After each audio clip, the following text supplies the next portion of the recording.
Ma sœur m'a demandé des projets pour Mons. Et quand j'ai vu qu'il y avait Van Gogh, j'ai pensé à des tournesols et l'idée est venue d'un champ de tournesol. Du champ de tournesol, c'est devenu un labyrinthe et voilà.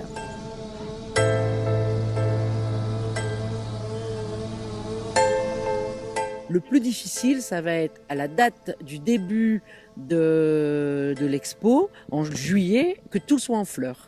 Alors ça, c'est pas gagné, hein. Mais bon, on va y arriver, hein. Les artistes de Art.M ont la conception du labyrinthe de 7500 tournesols posés quand même sur 5000 palettes. Maintenant, il faut y avoir des visuels à hauteur, parce que mis en hauteur comme ça, on se rend compte justement que certains font plus de 3 mètres une fois disposés.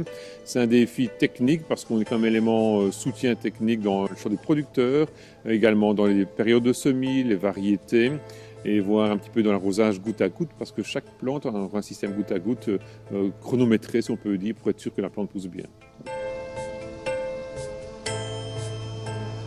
Pour la deuxième année consécutive, on a fait les essais de 300 tournesols, mais en situation de terrain, comme ce sera l'année prochaine sur la place de Mons, donc sur 4 hauteurs de palettes, où on a une planche perforée tous les 50 cm et disposer un tournesol de différentes tailles, des plus petits de 50-60 cm aux très grands qui font 2,40 m. Après, on va les distribuer aux gens. Donc le dernier jour, on va faire un espèce de grand, on va dire un marché gratuit, et les gens vont pouvoir venir chercher leurs tournesols, les replanter dans leur jardin, les mettre sur leur terrasse ou chez eux en pot.